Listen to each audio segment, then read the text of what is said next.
Hello everyone, কেমন আছো তোমরা সবাই? আশা করি সবাই খুব খুব খুব ভালো আছো। আমরাও খুব ভালো আছি। আর এখানে দেখো আমি আজকে বানাবো খিচুড়ি, তাই জন্য গরম জল বসিয়ে দিয়েছি। আর থালার মধ্যে কী কী উপকরণ আছে তোমরা তো ঠিক বুঝেই গেছো। আর এখানে আমি দিয়ে দিলাম এক বাটি হচ্ছে গিয়ে মুগের ডাল, যেটা হচ্ছে গিয়ে আগে আমি ভেজে নিয়েছিলাম। আর এখানে আমি গোবিন্দভোগ চালটাও দিয়ে দিয়েছি। তারপরে এটাকে আস্তে আস্তে এবার ফুটতে দেব, আর একটুখানি সামান্য নুন দিয়ে দেব যাতে তাড়াতাড়ি ফুটে যায়। আর কী কী সবজি দেবো, শীতকালে নতুন আলু উঠেছে আমাদের এখানে হায়দ্রাবাদে, তো সেই আলুগুলো আগে আমি ভেজে নিচ্ছি। ছুলে ভালো করে ধুয়ে নিতে হবে, কেন কি এই আলুর মধ্যে অনেক পরিমাণ মাটিও থাকে, তোমরা তো সবাই জানোই। আর এখানে আমি ভালো করে এই আলুগুলো ভেজে নিচ্ছি। তারপরে দেখো ভাজা হয়ে গেছে, এবার হালকা লাল হয়ে এসছে। এবার এক এক করে উঠিয়ে আমি দিয়ে দেবো হচ্ছে খিচুড়ির যেই মিশ্রণটা আমি বানিয়েছিলাম ডাল আর চালে, সেটার মধ্যে। আর এটা কিন্তু একটু আগেই দিতে হবে, কেন কি এইটা সেদ্ধ হতে কিন্তু সময় লাগে, তোমরা তো জানোই নতুন আলু সেদ্ধ হতে একটু টাইম লাগে। তো এই দেখো আমার খিচুড়ির ডালটা হাত দেখটা বয়েল হয়ে এসছে, আর চালটা এখনও বয়েল হয়নি। আর গোবিন্দভোগ চাল দিয়েছিলাম আমি। আর এখানে এবার আমি ফুলকপিগুলোকে ভেজে নেব ভালো করে। ফুলকপি কিন্তু খিচুড়িতে দিলে কিন্তু খুবই ভালো লাগে, আমার তো খুবই ভালো লাগে খেতে। আর ফুলকপি দিলে যে কোনো জিনিসের একটা টেস্টটাই আর গন্ধটাই চেঞ্জ হয়ে যায়, তাই জন্যে তো এখানে আমি লালচে করে ভেজে তারপরে এখানে আমি দিয়ে দেবো। তার আগে দিয়ে দিচ্ছি একটু গরম জল, কেন কি জলটার পরিমাণটা বুঝতে হবে, কেন কি জলটা কিন্তু কম দিলে হবে না, কেন কি খিচুড়িটা যখন ঠান্ডা হয়ে যায় তখন কিন্তু গাঢ় হয়ে যায়।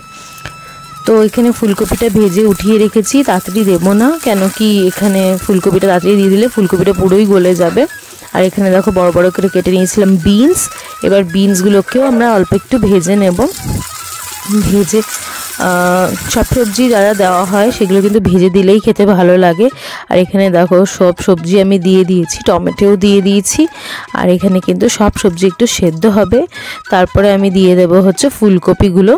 আর এখানে দিয়ে দিলাম এবার কাঁচা লঙ্কা চেরা, এটা কিন্তু একটা মাস্ট ইনগ্রিডিয়েন্টস, কাঁচা লঙ্কা দিলে কিন্তু খিচুড়ির ফ্লেভার খুবই ভালো আসে।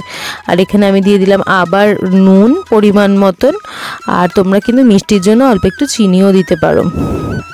এবার আদাটা আমি থেতো করে নিচ্ছি, তার সঙ্গে এর মধ্যে একটুখানি কাঁচা লঙ্কাও আমি থেতো করে নিয়েছিলাম।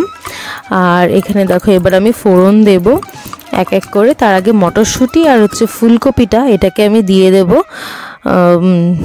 পুরো সেটার মধ্যে, খিচুড়ির মধ্যে। তো চলো এই দেখো এবার সব কিছু দিয়ে আস্তে আস্তে নাড়াতে হবে। আর সঙ্গে আমি দিয়ে দিচ্ছি হলুদ গুঁড়োটাও।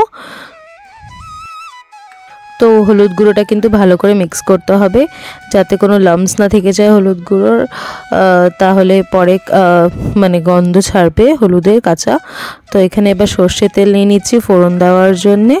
আর ফোড়নে কিন্তু আমি কী কী দেবো তোমরা দেখতে থাকো। আর ফোড়নের মধ্যে ফার্স্টে আমি দেবো হচ্ছে 5 ফোড়ন আর শুকনো লঙ্কা আর তেজপাতা। শুকনো লঙ্কাটা কিন্তু ভালো করে চিড়ে দিতে হবে। আর হচ্ছে এই যে আমি পেস্টটা করে রেখেছিলাম থেতো করে, এইটাকেও দিয়ে দেবো। তো এই যে দিয়ে দিয়েছি, আর এর মধ্যে দিয়েছি একটু লাল মির্চি পাউডার। তো এই সব কিছু আমি দিয়ে দিলাম। লাস্টে একটু গরম মশলা আর ঘি দিয়ে আমি খিচুড়িটাকে নামাবো। আর খিচুড়ির সঙ্গে কিন্তু করব বেগুন ভাজা। তো কারা কারা এই শীতের মধ্যে মাঝে মধ্যে এরকম খিচুড়ি খেতে ভালোবাসো আমি কিন্তু জানিও।